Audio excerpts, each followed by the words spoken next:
There are many important decisions that shape our lives and by which we judge other people. Coke or Pepsi, cats or dogs, New York or LA, iPod or Zune. That last one is pretty easy for the vast majority of people. The competition between the two titans of technology to be the music player in your back pocket should have been a heated battle that raged for years. Instead, Microsoft's Zune never achieved more than 10% of the market share, taking 2 years to sell as many units as Apple would sell in any given month. A few short years after its launch, the Zune was quietly shuffled off to the format war graveyard. My name's Moxie, and this is your Brain on Facts. As long as we have had media on which to record our art, there have been competing formats. While more modern examples like Beta versus VHS or Blu-ray versus HD DVD may leap to mind, format wars go back as far as the days of Thomas Edison and the first audio media, wax cylinders. The first format war was between Thomas Edison and Emil Berliner, both of whom invented competing types of media for the phonograph. Edison first pioneered the wax cylinder in the 1880s. He originally intended it to be a means of recording telephone conversations, but the cylinders soon became a popular format for music. In the following decade, Berliner released the disc record, the shape we're familiar with today. Discs had originally been used solely in children's toys, and in the beginning their sound quality was quite poor. Frighteningly, terrifyingly poor, in fact. Go on YouTube and look up First Talking Dolls. Chucky had nothing on these girls. But after several technical modifications, disc records were able to rival Edison's wax cylinders in sound quality, sparking a format war that would last for nearly 20 years. Despite the cylinder's initial dominance, disc records won out in the end, and by the late 1920s, even Edison had started making his own disc records. The production process was the main decider. Disc records were much cheaper and easier to make, since they could simply be stamped out on a press. This helped them to be cheaper for the consumer, and once manufacturers began recording on both sides, people were able to get twice as much music for the same price. Not only that, but disc records were easier to ship, and consumers liked the fact that they could be arranged on a shelf like books. This victory didn't mean that there weren't drawbacks to the familiar frisbee-shaped format. The sound quality tended to be tinnier than a cylinder, and the disc records were more easily damaged after being played multiple times. You might think records remained unchanged until cassette tapes crept up behind them in 1963, but there were many types within that heading, each hoping to gain traction. There was the half-inch thick Edison diamond disc, which used hills and dales rather than grooves, and would be destroyed by the needle of a standard record player. There was also such an animal as the 16 2/3 RPM record. They were half the speed of the 33 1/3 RPM record that was the traditional standard, and only at the height of their availability could you get a record player with a speed setting that would allow you to play them. Because most 16s had a large spindle hole and were 7 inches in diameter, they were often mistaken for 45 RPMs.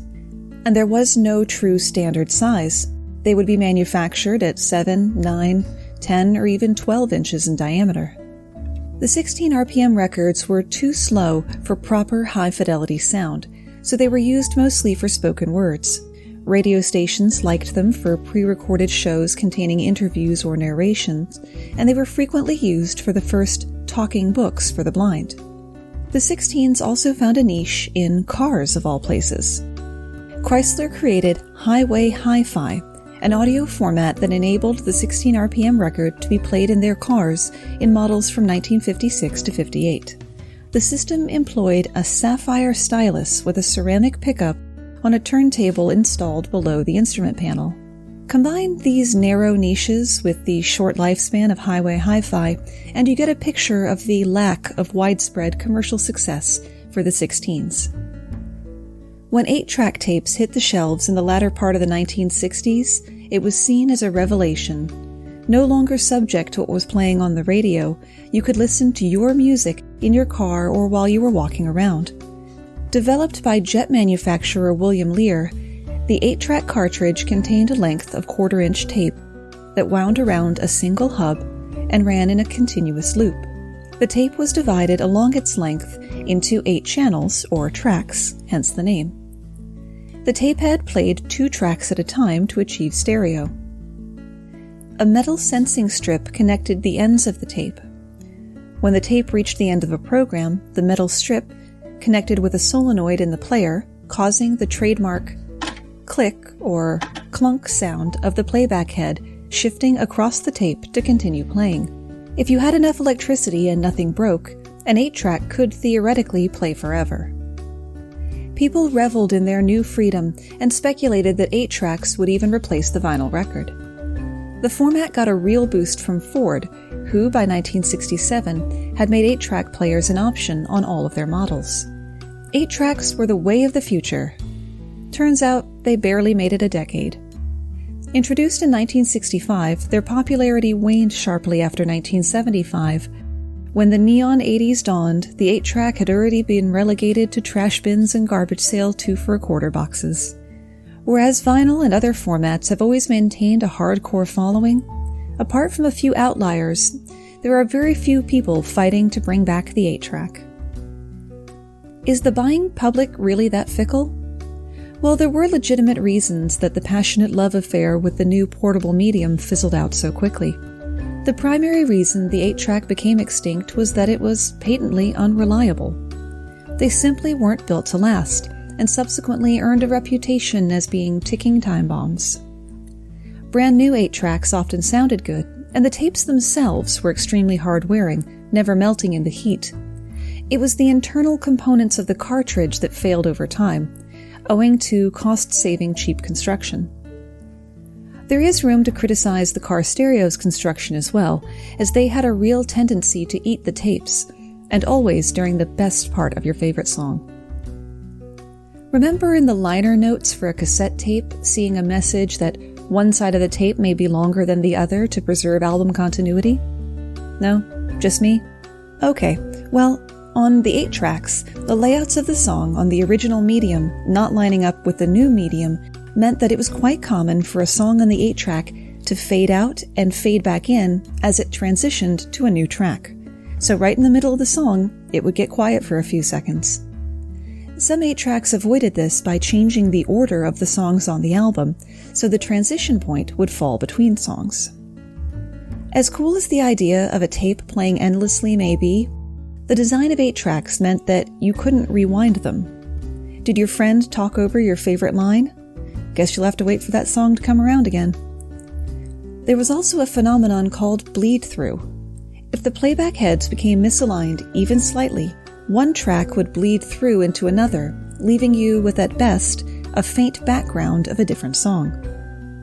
Less damning, but still reflecting poorly on the 8-track, is that while cartridges could withstand considerable abuse, the album art were just stickers that cracked, faded, and peeled with frustrating alacrity. The fatal blow to the 8-track was simple: cost. Cassette tapes were just plain cheaper to manufacture and therefore to buy. If the 8-track had been a skosh more reliable and had stayed around long enough to work out some of the kinks, it might have stood a chance. But since they were under-delivering, all it took was a strong competitor to knock them out of the market. Bonus fact, the first karaoke machine was an 8-track player. In 1971, Daisuke Inoue built a wooden box that combined a microphone, amplifier, coin collector, and an 8-track player, which he called the 8 Juke, and sadly for his descendants, never patented. Bonus fact, the word karaoke means empty orchestra. Listeners of a certain age will remember TV commercials for movies you could own and watch in the comfort of your own home that ended with 2 different prices, one for VHS and one for Betamax, back when the phrase, "sorry, no COD" was beginning to crop up. For the young people out there, COD meant cash on delivery, a system under which you order stuff and pay for it at the post office when you picked it up. Companies stopped doing that because people would order things and never collect and pay for them. In the early 1980s, two companies fought a pitched battle for home video dominance. Sony with its Betamax format and JVC with VHS. Spoiler alert, VHS won. The Sony Betamax videocassette recorder was the first on the market in the US by nearly 2 years. Released in 1975, it weighed a monstrous 36 pounds and cost the equivalent of $1,300. Oh no, wait, that's the original price. That would be about $6,000 today. Slightly more than my last car. Individual tapes, which could be used to record shows off the TV, cost about $15 each or $70 now. Recording television shows was a revolutionary concept at the time. Prior to the Betamax, you had to watch a show when it was broadcast, or you didn't see it at all. The entertainment industry felt quite threatened. Universal Studios and Walt Disney Productions filed a lawsuit in 1976 to halt the sale of the Betamax, claiming that film and TV producers would lose millions of dollars from unauthorized duplication and distribution of their copyrighted material. This case made it all the way to the Supreme Court in 1979, where 5 justices allowed home recording. This was the case that Mr. Rogers testified in, on behalf of children who may be in school when his show was aired. Both the Sony and JVC VCRs solved the same problem: how to store information compactly on a tape. I'll do my best to explain how they work in this non-visual medium. The machine pulls the tape forward to a spinning silver drum. The drum has 2 electromagnets, called heads, arranged on opposite sides of the drum that read magnetic information from the tape. The rotating head allowed for a more compact recorder. Previous attempts at VCRs had magnetic heads that didn't move, only the tape moved. Because there was a limit to how fast the tape could go, you needed a lot of tape, about a 7-inch reel's worth, to record 1 hour. And that meant a movie would need 2 7-inch reels inside a cassette. No one wanted cassettes that were more than a foot across, so the rotating head made home VCRs possible. The machines were quite similar in function, and Betamax quickly developed a fan base owing to better picture quality and better construction with the machines. Betamax was arguably the superior format, with higher resolution, 250 lines of resolution versus 240, superior sound quality, and a more stable image. So why did they lose? First, the VHS machine was a good 5 pounds lighter. That's a huge difference for a mass-manufactured product. It impacts everything from material costs to assembly time to shipping cost. That meant that JVC's machine could be cheaper than Sony's. Second, the earliest Betamax tapes played for only 1 hour, whereas VHS tapes played for 2, enough time for most movies. RCA had also planned on getting into the home video format in the mid-70s, with a product to be called Select-Division Mag Tape, but they canceled it after hearing rumors about Betamax. Also, they wanted a minimum tape length of 4 hours, supposedly because it was the length of an average American football game. But to achieve this with the technology at the time, the picture quality would have been too poor.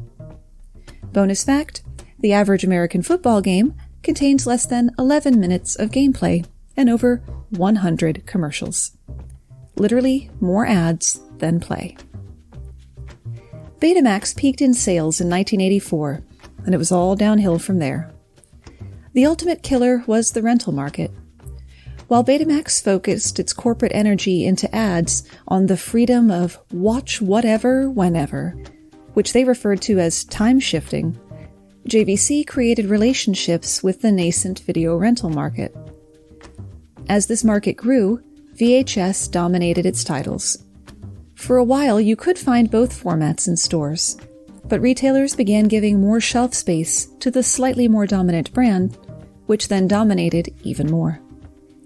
Not to date myself, but this reminds me of when I worked at Blockbuster in my first year of college, just as DVDs were beginning to erode VHS's ubiquity. Ah, those halcyon days of having to put on pants and shoes and leave the house if you wanted to watch a movie, getting 15 minutes into said movie, realizing it's crap, then being uncertain of what to do with the rest of your evening. Betamax limped along a lot longer than I had been prepared to expect when I started my research. Though I personally hadn't seen one since my trade school's journalism lab in 1994, production of Betamax recorders continued until 2002.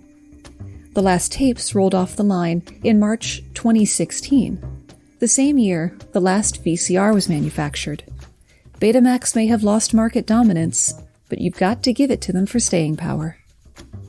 Much of this section was sourced from Bill Hammock, the EngineerGuy. He has a great YouTube channel, particularly the video on the evolution of the aluminum soda can. I know that sounds super boring, but it's actually fascinating the way he puts it together. Look for a link in the show notes or on the website, and if I forget to put it in, give me a holler on our social media. There was a third horse in the home video race that almost everyone knows and almost everyone forgets about: Laserdisc. Magnavox trotted out its contribution to in-home entertainment in 1978 called DiscoVision. Not Disc-O-Vision, Disco, like as if no one had turned on a radio in the last couple of years. DiscoVision essentially just encoded analog data onto a disc, which was read with a laser.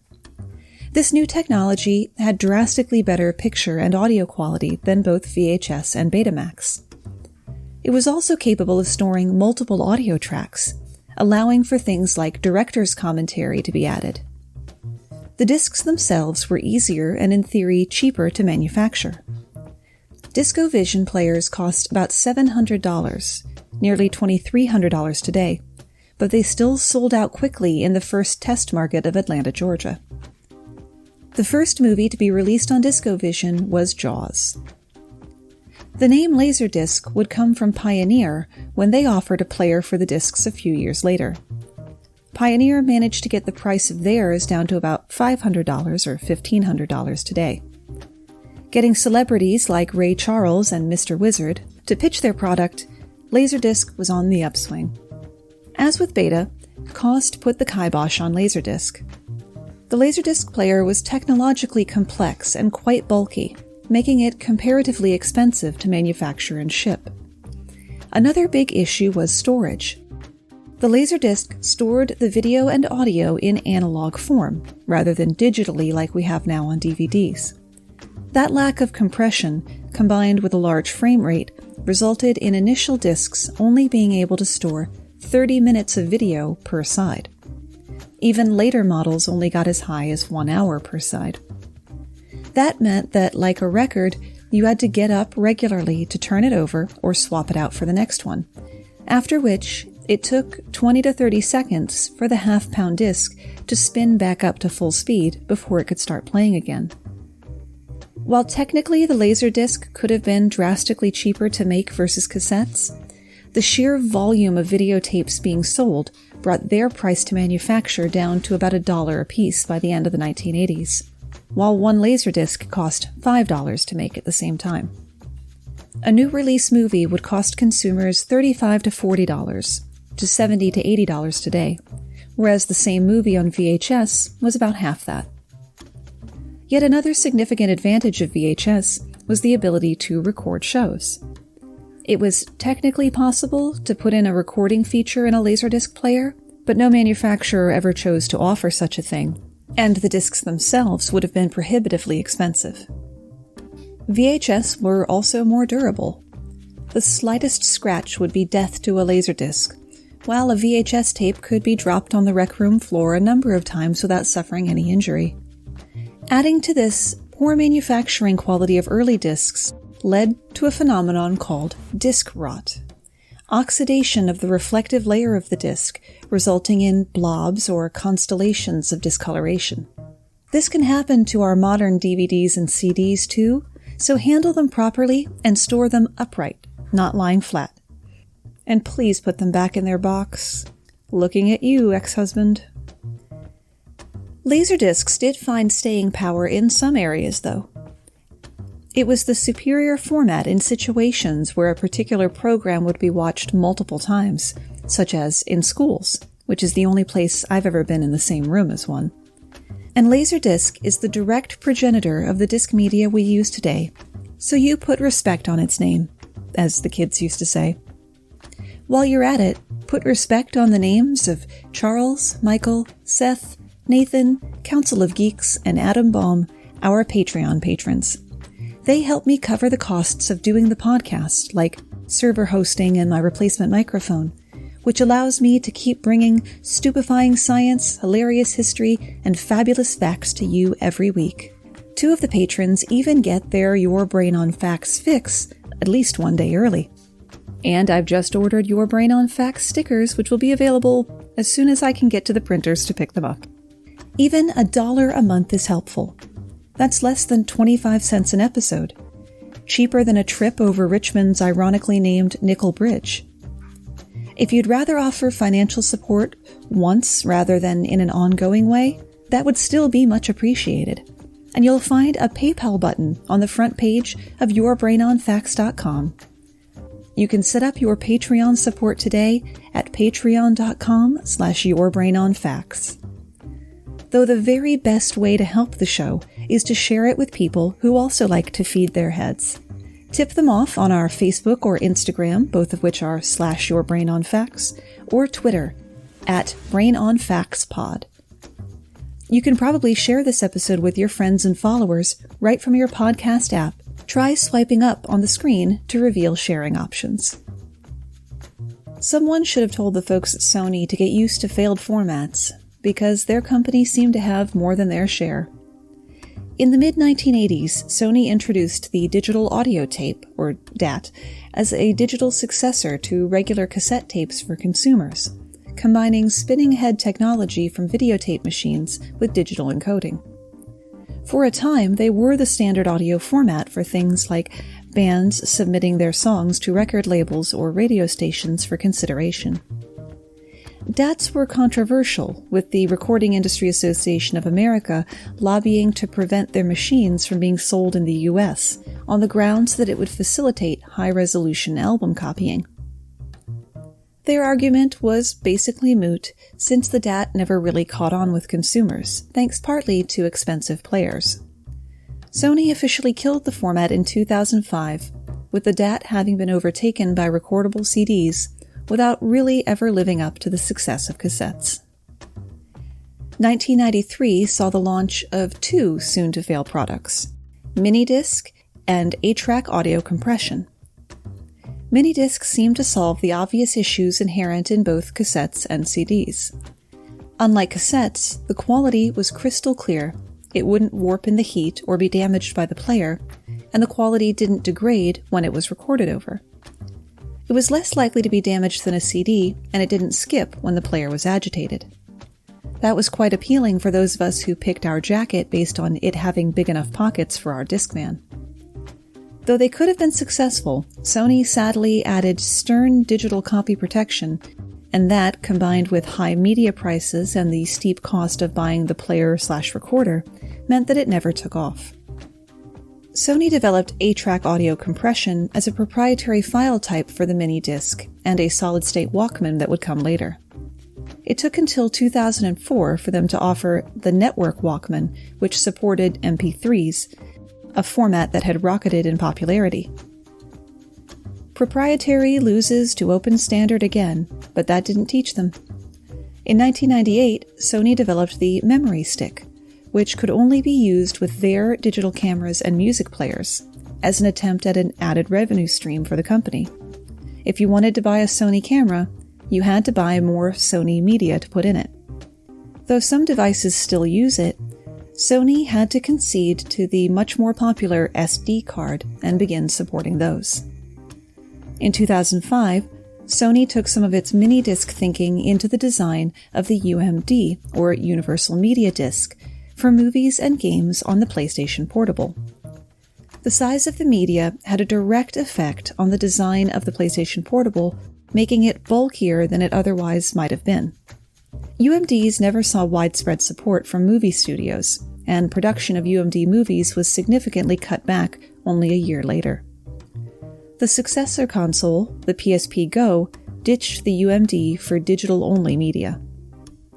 Speaking of movies, while the echoes of the great Beta versus VHS war could still be heard, a new home video format war was about to kick off. Blu-ray versus HD DVD. Like Betamax, Toshiba's HD DVD had a viewing experience at least as good as its competitor, and was the first to step into the ring. And the first to leave. Once again, giants of the industry were involved. Sony came armed with Blu-ray, and Toshiba had HD DVD, with the PS3 and Xbox 360 ready to serve as Trojan horses, and emerging internet streaming looming in the distance like the White Walkers from Game of Thrones. Sony promised that Blu-ray had both high capacity and even interactivity like we'd never seen before, while Toshiba claimed that HD DVD made up for its lesser capacity in other ways, like being cheaper and easier to manufacture in plants that were already making DVDs. As for content, major studios' support weighed heavily in Blu-ray's favor, whereas only Universal stood in HD DVD's corner. That alone would have been enough to deliver Sony a decisive victory. Once Warner Bros. Dropped support of HD DVD on the eve of the 2008 Consumer Electronics Show, the war was over.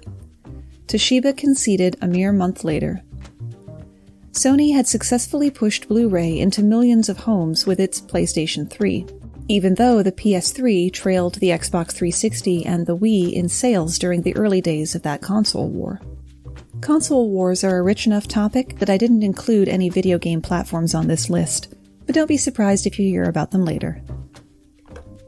But victory wasn't all milk and honey for Sony. While Blu-ray prevailed, it never quite turned into the cash cow that its backers had predicted. DVD still reigns supreme as the primary physical home movie format, and that's being squeezed out of relevance by the rise of video on demand and streaming. It could be worse, though, as Toshiba is suffering the indignity of selling Blu-ray players of its own, and facing the same declining PC and TV sales that have hit and crippled Sony. There was another format introduced in the mid-aughts that didn't do well enough to compete, but deserves to be in this gallery of failures. FlexPlay, or Easy D. Like renting movies but hate returning them? Good news, everyone! Like having a limited time to watch those movies and being left with a bunch of inert, unplayable discs afterwards? Maybe not such good news then.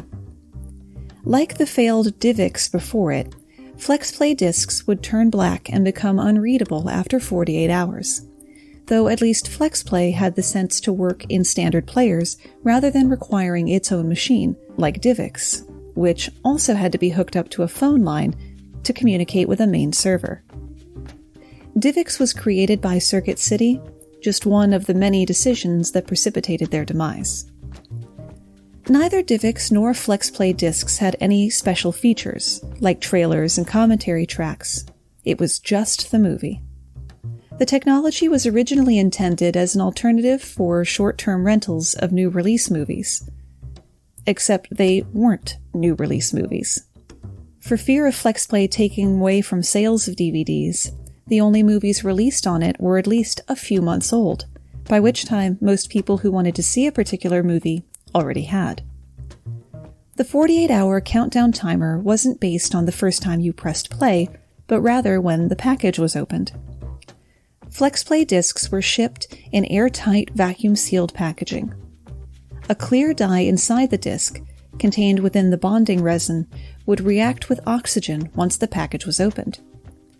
The dye would turn black over the course of 48 hours, rendering the disc unplayable. If unopened, the shelf life of the sealed package was supposed to be about a year. The DVD plastic also had a red dye in it, which would thwart the blue lasers in DVD players on the horizon at the time, which would still be able to read through the black ink. The manufacturer claimed the discs were recyclable, but environmental groups condemned intentionally making so much of a disposable version of a durable product, and you had to take it back to the store for recycling. Kind of defeats the purpose. Consumers responded to the concept with yawns. The brand limped along for a few years, being bought and sold by different companies like Disney, How Stuff Works, and Staples, which clearanced them out at 99 cents each less than a year later. And that's where we run out of ideas, at least for today. I'll leave you with a format war you may not realize is even going on. iPhone versus Android, which Time described as a war between two fundamentally different visions for the future of computing, described in simplistic terms as closed versus open. Apple's model is based on the company having complete control over its hardware and software, while Google has generally invited developers and consumers to add to their Android products. One way that the companies have secured the status of a good old-fashioned format war is by enthusiastically suing each other over patents. In 2011, for example, both Apple and Google spent more on patent litigation and intellectual property protection than they did on research and development. Thanks for spending part of your day with me.